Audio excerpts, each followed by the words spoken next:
दोस्तों आज मेरे पास आया है ये Vivo Y16। मुझे इसकी फ्रेम मतलब हड्डी चेंज करनी है और इसकी डिस्प्ले डालनी है। तो मैं इसके ऊपर एक कंप्लीट वीडियो बनाने वाला हूँ। तो इस वीडियो को पूरा देखें और देखिए कि इसको कैसे करते हैं। सबसे पहले हम अपनी बैटरी निकालेंगे। ये सब बेसिक चीज़ें आपको आनी चाहिए, फ़ोन खोलना, बैटरी निकालना। तो मैं इसके स्क्रू खोल लेता हूँ, जो दो स्क्रू में बस लगे हुए हैं। हम इसका रिंगर बाहर निकाल लेंगे, साइड में रख देंगे और सारा जो हम सामान निकाल रहे हैं वो धीरे धीरे हम साइड में रखते जाएंगे। ये हमारी नेटवर्क वायर, इसको भी हमें आराम से निकाल लेना है क्योंकि बहुत पतली होती है ये। इसको भी हमें साइड में रख देना है और ध्यान रखें कि बहुत छोटी चीज़ें हैं तो हमें थोड़ा आराम से रखना है कि कट ना जाए। ये पत्ता है हमारा मेन पत्ता। ये हमारा मदरबोर्ड, इसे भी मैं निकाल लेता हूँ और आराम से साइड में रख देता हूँ। ये हमारा रिसीवर है जो कि कॉलिंग पे काम आता है। इसको भी मैं आराम से निकाल के साइड में रख देता हूँ। और हम थोड़ा सा, जो ये हमारा ऑन ऑफ का बटन है, हम इसे निकालेंगे। पहले इसे हमें थोड़ा हॉट गन से थोड़ा हीट कर लेना है ताकि इसका ग्लू है जो थोड़ा सा नरम हो जाए और हम आसानी से निकाल सकें। इसे हीट देने के बाद मैं किसी नुकीली चीज़ से इसको निकाल लूँगा। आप चिमटे का भी यूज़ कर सकते हो, मैं ब्लेड का यूज़ कर रहा हूँ ताकि मुझे लगता है कि ब्लेड से इसको मैं आराम से निकाल सकता हूँ। इन पत्तों को निकालते टाइम हमें ध्यान रखना है कि ये कहीं से कट ना जाए और ये बहुत कमज़ोर होते हैं तो जल्दी कटने का चांस होता है। ये हमारा मेन पत्ता है, मैं मेन पत्ता भी निकाल के अपना साइड में रख देता हूँ। और ये हमारा चार्जिंग पत्ता मैं ऐसे भी जल्दी से निकाल लेता हूँ। हमें ये सब एक संभाल के साइड में रखना है क्योंकि हमें ये दोबारा दूसरी फ्रेम में लगाने हैं।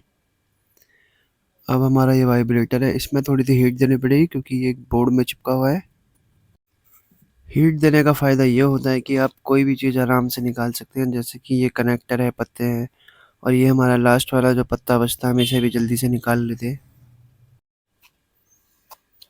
हमें ध्यान रखना है कि ये कट ना जाए क्योंकि ये बहुत ही कमज़ोर होता है। अगर ये कट गया तो फिर ये स्पीकर वर्क नहीं करेगा या कोई भी है वॉल्यूम वाला है, जैसे कि ऑन ऑफ वाला है, तो हमें ध्यान से निकालना है कि कहीं से भी कटे ना।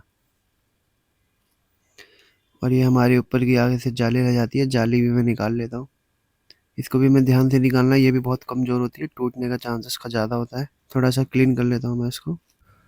और अब आप देख सकते हो कि पूरा मैंने अब सामान इससे निकाल लिया है। जो भी इसमें पुराना सामान था हम नए फ्रेम में डालेंगे और मैं स्टेप बाय स्टेप आपको बताऊंगा कि ये कैसे करना है। बहुत इजी है, कोई बहुत बड़ी बात नहीं है। अगर आपको छोटी सी बेसिक चीज़ें आती है तो आप ये आराम से कर सकते हैं।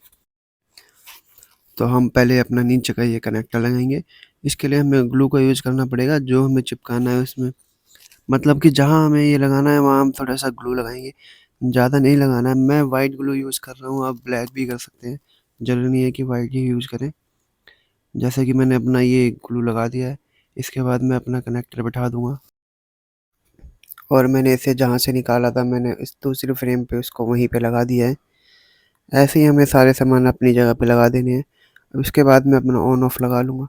ऑन ऑफ लगाने के लिए भी हमें ग्लू का यूज़ करना पड़ेगा। हल्की हल्की मैं लेयर्स के ग्लू की डाल देता हूँ। ग्लू लगाने के बाद मैं ऑन ऑफ को फिर बैठाऊंगा वहाँ पर, मतलब कि यहाँ पे रख दूंगा, जैसे कि पहले जैसे हमने निकाला था वैसे ही हमें यहाँ दोबारा लगा देना है। और हल्के हल्के हाथों से इसे प्रेस करना है ताकि ये वहाँ पे अपनी जगह पे बैठ जाए। हल्का हल्का दबाना है, ज़्यादा तेज़ नहीं दबाना है ताकि कट भी सकता है ये। और ये देखेंगे आपकी बैठ चुका है ये अपनी जगह पे, जहाँ से मैंने निकाला सेम वहीं पे मैं लगा चुका हूँ। फ्रेम दूसरी लेकिन सामान सारा वही रहेगा। इसको चिपकाने के बाद मुझे हल्के हाथों से इसे प्रेस कर देना है। इसके बाद हम अपना रिसीवर लगा देंगे। रिसीवर हमें जहाँ से निकाला था हमें वैसा ही लगा देना है वहीं पर। अब हम अपना वाइब्रेटर सेट करेंगे। वाइब्रेटर के लिए हमें थोड़ा सा ग्लू यूज़ करना पड़ेगा ताकि ये बोर्ड में सही से चिपक जाए। हमने हल्का सा ग्लू लगा दिया है, इसके बाद हम वाइब्रेटर बैठा देंगे और हल्का सा ऊपर से प्रेस कर देंगे ताकि ये सही से चिपक जाए। ये सब करने के बाद हम आ जाते हैं अपने मेन मदरबोर्ड पर, जो कि फ़ोन इसके बिना चल ही नहीं सकता। मदरबोर्ड सेट करने के बाद हमें अपना मेन पत्ता भी लगा देते हैं। इसको चिपकाने के लिए थोड़ा सा ग्लू का यूज़ कर लेता हूँ मैं, आप नहीं भी कर सकते हैं तो भी चलेगा। और फिर हम अपना चार्जिंग पत्ता लगाएंगे जो कि मेन पत्ते से कनेक्ट होता है। और एक बार इसको लगाने के बाद हम अपनी डिस्प्ले चेक करेंगे, डिस्प्ले ठीक है या नहीं, चल रही है या नहीं, कुछ दिक्कत तो नहीं आई इन कामों में हमें। तो हमने कनेक्टर लगा दिया है, उसके बाद नेटवर्क वायर भी लगा देता हूँ मैं।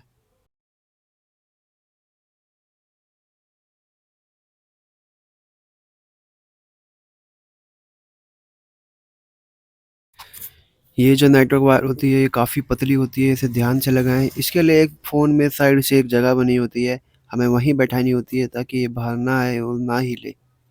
तो आप देख सकते हैं कि साइड में गैप बना हुआ है। मैं धीरे धीरे इसको यहाँ पे सेट करता जाऊँगा और नीचे तक आ जाऊँगा। हमें नेटवर्क वायर को अच्छी तरह से बैठा देना है। आप देख सकते हैं कि इसके लिए यहाँ से भी एक गैप बना हुआ है और गैप में ही इसको रखें। हर फ़ोन में नेटवर्क वायर के लिए एक गैप बना होता है ताकि ये मुड़े ना और कटे ना। मैं इसको ले आया नीचे से और चार्जिंग पत्ते से कनेक्ट कर देता हूँ इसको। ये बहुत पतली होने की वजह से ये जल्दी नहीं बैठती है, तो आप ध्यान से इसको बैठा दें और जहाँ ये लगी थी वहीं लगा दें इसको। आप देख सकते हैं कि यहाँ पे हल्का सा गैप है और एक कनेक्टर है, यहाँ कनेक्ट हो चुकी है, लेकिन यहाँ से ये उठ गई है। लेकिन इसे हम वहीं अपने जहाँ इसका गैप है वहीं लगाएंगे ताकि ये बाहर ना आए बिल्कुल भी, क्योंकि बाहर आने की वजह से ये कट भी सकती है और कट गई तो फ़ोन के नेटवर्क उड़ जाएंगे। तो, तो ध्यान रखें इस बात का, बिल्कुल भी ये बाहर ना आए। जहाँ वे सेट होती है इसको वहीं सेट करें। इसके बाद हम अपना रिंगर लगाएंगे और रिंगर लगा के हम डिस्प्ले चेक करेंगे एक बार ये फ़ोन ऑन हो रहा है या नहीं। ये सब काम करते वक्त हमें कोई दिक्कत तो नहीं आई, इसलिए पहले एक बार हमेशा डिस्प्ले चेक करने के बाद ही हम डिस्प्ले को पेस्ट करेंगे। एक बार ये हमारी जाली भी रह गई है, मैं जाली भी मैं जल्दी से लगा देता हूँ। इस जाली को लगाने के लिए ये स्पीकर की जाली है, बहुत काम की है। और इसका लगाने के लिए मैंने हल्का सा ग्लू का यूज़ करा है। ग्लू लगा के आप इसको बैठा दें, हल्के से हाथों से प्रेस कर दें ताकि ये परफेक्ट से बैठ जाए, अच्छी तरीके से चिपक जाए। इसको फिट करने के बाद एक बार मैं डिस्प्ले लगा के चेक करूँगा कि ताकि कोई डिस्प्ले में दिक्कत तो नहीं आई। हमेशा एक बार हमें पेस्ट करने से पहले डिस्प्ले को चेक कर लेना चाहिए ताकि फ़ोन चल रहा है, डिस्प्ले चल रही है। सही से डिस्प्ले चेक करने के बाद ही हमें उसे पेस्ट करनी चाहिए।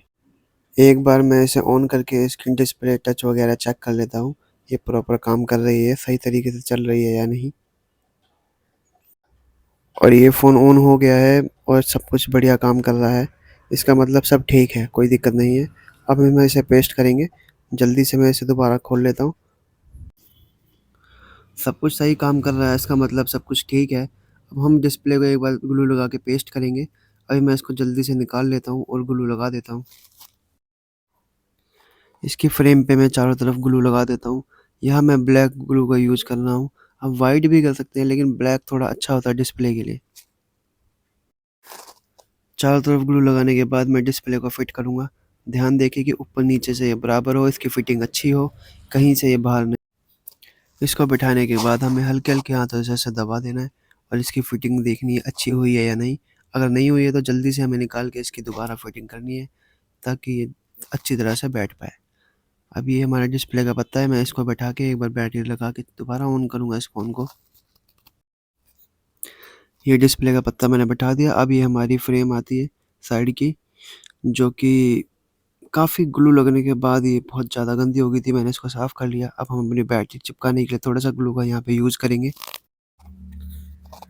और मैंने अपनी बैटरी बैठा दिया आराम से, कनेक्टर लगा दिया है। इसके बाद हम इसको पैक करेंगे जल्दी से फ़ोन को। तो ऑन कर लेते हैं एक बार, फ़ोन ऑन हो रहा है, ठीक है। एक बार हमें इसे भी साफ़ कर लेना है ताकि इसमें कोई डस्ट वगैरह ना हो और इसकी फिटिंग अच्छी आ जाए।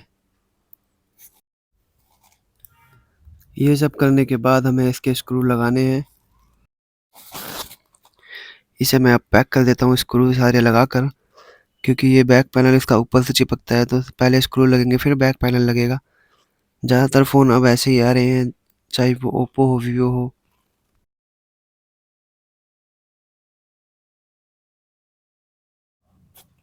हमें इसके सारे स्क्रू लगा देने हैं। ध्यान रखना है कि कोई भी ना रहे, एक आधा चलता है लेकिन कोशिश करें कि आप सारे स्क्रू लगा दें और एक बार इसको क्लीन कर लेते हैं। और मैं इसमें भी ग्लू लगा देता हूँ ताकि बैक पैनल को अच्छी तरह से चिपका सकूँ।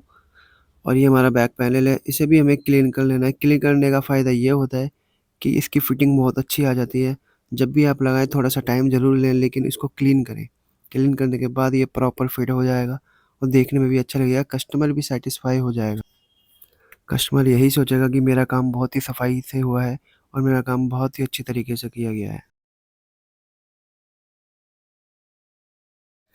अब इसमें हम रबर बैंड लगा देंगे इसके चारों तरफ। इसे हमें 2-3 घंटे तक लगा के रखना है ताकि अच्छी तरह से पेस्ट हो जाए।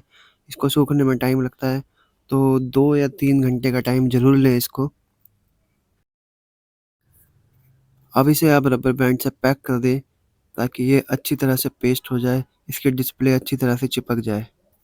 तो आपने जैसा कि आपने देखा कि ये इतना भी मुश्किल काम नहीं है, बहुत ही ईज़ी है। अगर आप रोज़ाना रिपेयरिंग करते हैं, छोटी-मोटी रिपेयरिंग भी आप जानते हैं, तो भी आप ये काम आप कर सकते हैं। पर हमेशा ध्यान दें कि काम सफाई से करें और जल्दबाजी में ना करें। बेशक कस्टमर से थोड़ा टाइम ले लें, लेकिन उसको अच्छा काम करके दें, ताकि वो संतुष्ट हो जाए अपने काम से और आपके पास दोबारा ज़रूर आए। और एक बार पैक होने के बाद हम अपनी डिस्प्ले को चेक कर लेंगे, हमारी डिस्प्ले ठीक है या नहीं, प्रॉपर काम कर रही है या नहीं। ठीक है, हमारा बिल्कुल सब कुछ ओके काम कर रहा है,